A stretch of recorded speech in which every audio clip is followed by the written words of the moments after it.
You may be seated. We have two items on the agenda today. I'd like to recognize our zoning staff to introduce the first case. Good morning, Commissioners. My name is Beth Workman. I'm a principal planner in the zoning section. Your first case today is Barrett Park Residential Plan Development. The case is DCI 2022-00063.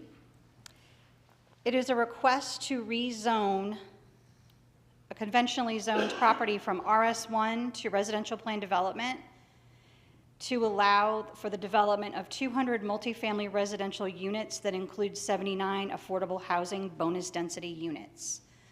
The property is located between Pine Island Road and Pondella. Pine Island is to the north, Pondella to the south on the map. I want to do some clarification because the packet that you received had the future land use category map showing the property in yellow, a shade of yellow, which is suboutlying suburban. Suboutlying suburban is 6 units per acre and allows no affordable bonus density. The applicant requested a comprehensive plan amendment 2022-00016 that is effective as of July 31st, 2023, which changes the property from the suboutlying suburban to the urban community future land use category. And what this does is allows for 10 units per acre and allows affordable density units for the project. The hearing examiner recommended approval. And there were 2 participants of record. And as you can see on the aerial, there are existing homes on this site that are single-family dwelling units. And the design is to do multifamily, as the request states, for 200 multifamily units with the 79 affordable housing bonus density units. I believe the applicant and staff were both here if you have any questions. Does the board have any questions for staff at this time? I have a question. Do you know what is going to happen to the existing homes there now? Will they be phased in with the new? I'm going to let the applicant answer that. Thank you.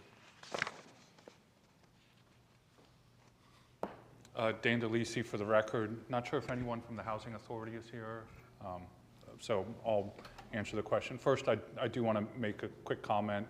The comp plan amendment was adopted. It is in effect, and so the property is currently in the urban community land use category, which allows for the bonus density. So right now, so the site is going to be entirely redeveloped. So the single-family homes will go. The people who are living there now will be given vouchers to move into other Lee County Housing Authority units and be given priority to move back once the redevelopment occurs. That's my question. The Housing Authority, they're going to be guaranteed replacement, relocation for the current residents there? And they are, yep. Okay. Thank you. Yep. Do we have any other questions for the applicant this time? All right, there are 2 participants on the of record. Is Catherine Hall here today? She is not. Is Terry Hall here today? They're not. Chairman, I move the item based upon the hearing examiner's recommendations. Second? Okay. There's a motion, Commissioner Pendergrass, a second from Commissioner Sandelli. Is there any other further discussion? I see no further discussion. Any objections? No objections. The motion passes unanimously. All right. At this time, I'd like to recognize the zoning staff to introduce the last case.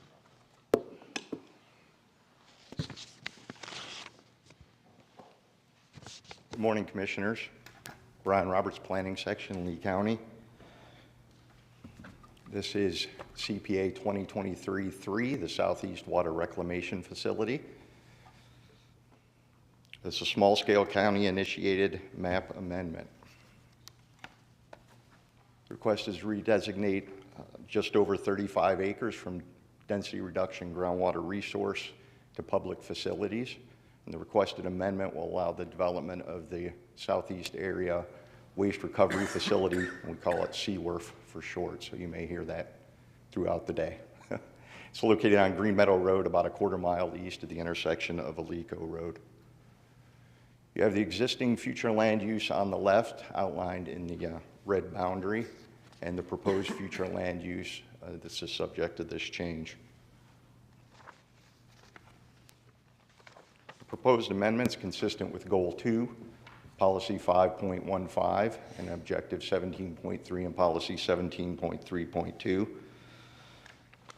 I want to point out that the nearest residential structure is to the southwest, approximately 550 feet from the existing boundary. That does not include any right-of-way that will be donated in the future for the Alico Connector Project, buffering, and building setbacks.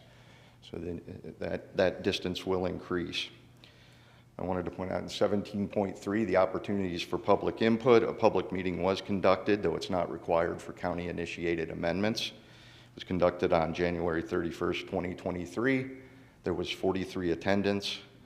The concerns were odor abatement, location of the facility, any possible requirements for the existing residents to connect, and impacts to water resources and any wildlife impacts. Policies 1.4.5, 2.3.1, and 0.2, policies 33.1.7 and 0.8, and Goal 33. I'll speak to the protection of the resources in the density reduction groundwater resource land use and the Southeast Lee County Plan, the maintenance of groundwater and surface water levels, and an analysis of impacts of any development. The applicant did provide a surface water and groundwater impact analysis. It was submitted July 21st of this year.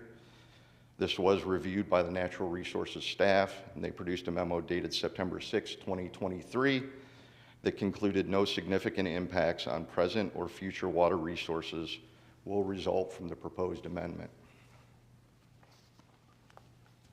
Goals 56, Objective 56.1, Policy 56.1.3, and Objective 95.1.3 speak to the LOS standards, level of service standards for planning of required public facilities, Lee County's goal to provide sanitary sewer throughout Lee County, and maintenance of level of service standards.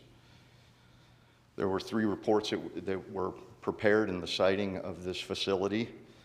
They were included with the staff report. I won't go through each, but they did establish the need for the facility. There was studies of 3 locations and a due diligence siting analysis that selected this particular location. Based on flows, a larger developable area, ability to maintain buffers and separation from existing residential developments, as well as population projections and future growth. Policies 123.2.4, 0.4.4, 126.1.1, and 127.1.1 protect viable tracts of sensitive or high quality communities, protect plant and wildlife species, and protect and manage natural water systems, and speak to emissions of air pollution. The site was previously cleared, as you can see in the aerial image there, from 1974, again with the red boundary, used for crops as far back as the mid to late 60s. That is a 1974 aerial image that shows it in the row crops. The proposed amendment does not impact any wetlands, historic flowways, or other water systems. A species survey was conducted in February of 2023 and did not observe any protected species within the map change boundaries. In conclusion, the proposed amendment will provide sanitary sewer at a minimum level of service based on an identified need. It's consistent with the existing public use, future land use, public facilities, future land use to the west. There's adequate public services and infrastructure available. There is no impacts to present or future surface or groundwater resources, and no impact to sensitive or high quality plant communities or protected species. Staff and the LPA recommend the Board of County Commissioners make a formal finding that no significant impacts on present or future water resources will result from changing the future land category as required in Lee Plan Policy 2.3.1, Staff and the LPA also recommend that the Board of County Commissioners adopt the proposed amendment as provided in Attachment 1. Staff stands by for any questions, and the applicant is here with a presentation. Okay. Any questions for staff at this time? Would the applicant like to present the presentation?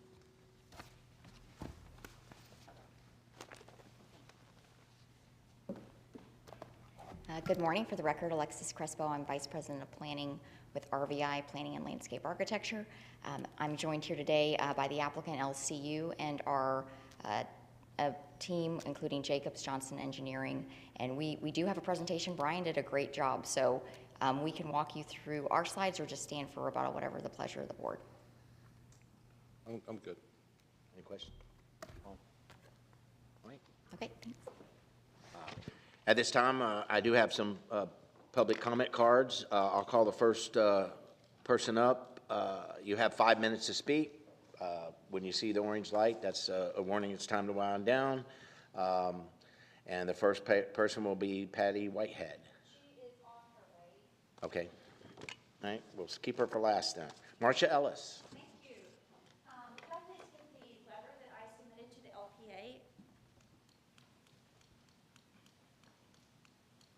Think we were getting that? Thank you, Brandon.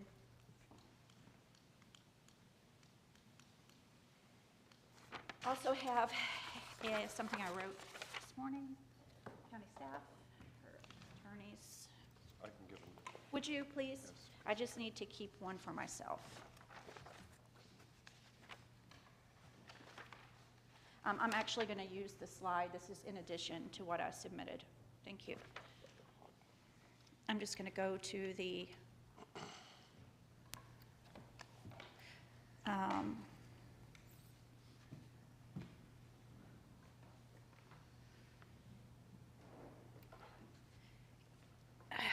can I reduce that to control? Give me just a moment before we start. Good morning, honorable commissioners. Before you is a small-scale amendment brought forth in regard to the Southeast Advanced Water Reclamation Facility. This was remanded in 2019 and has been the source of great amount of controversy due to the land swap that took place regarding the 31 acres of which this 35 acres is adjoining. Because I presented a 9-page letter in great detail, I assume that this was part of the packet that was brought before you, and you have reviewed it in good faith as a public submittal to inform the adverse impacts and concern related to this case. I submitted for you today a second written submission, and I'm going to cut to a really important part because I don't want to run out of time. Additionally, this is on the second page, the lands are subject to airport compatibility regulations, preclusive for consideration of this proposed wastewater treatment project. This was true previously, is true currently. A land use change is being sought, necessitating a Lee Plan amendment counter to many policies and overlays. Falsely applying a small-scale amendment criteria by parsing the land to meet the acreage requirement does not negate the applicability of state statutes or FAA guidance or forgive duty and responsibility in a regulatory role. Now, I'm also going to say it is no mystery that the ability to challenge comprehensive plans has been dampened. And I'm going to say that in the pursuit of consideration of the public's interest, adverse impacts, real harm, cost burden, that we remember that. However, I want to say that please protect the Lee County taxpayer and the resident investment in critical infrastructure through transparent dealings and exercise due diligence. By creating presumption or misapplying processes to lessen oversight, it denies the public's due process. And this act of denial does not absolve anyone of their duty or responsibility by having lessened oversight.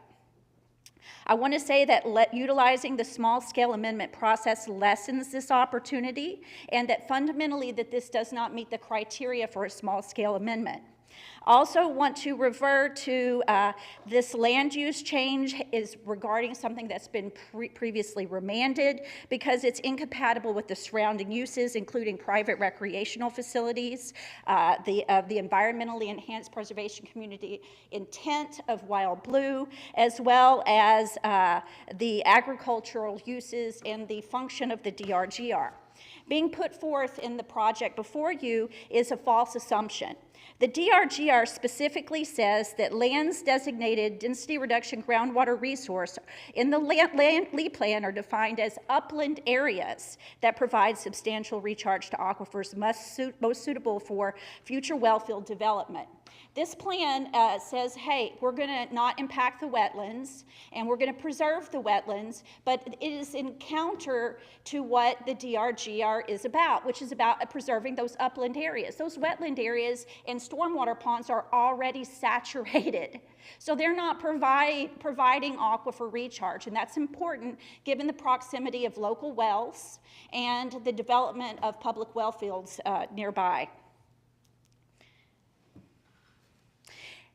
This plan, as brought forward, this small amendment change impacts, through a cascading effect, many, many policies in the Lee Plan. Policies that are related to recreation and the development of greenway, because you have an opportunity to connect an existing hydrologic and wildlife corridor here.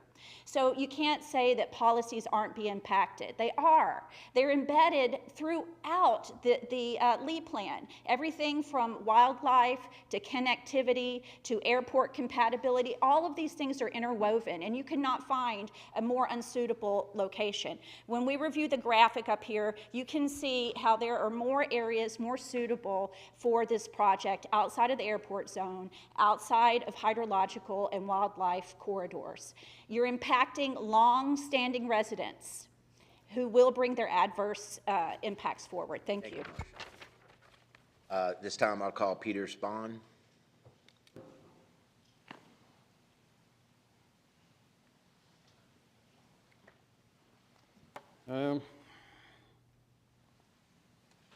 This will impact wildlife. You already have impacted wildlife. You converted Tier 1 Conservation 2020 land. You went in there and clear cut it, removed all the trees and vegetation and mowed it. It will affect my well, my ponds, my quality of life. I'd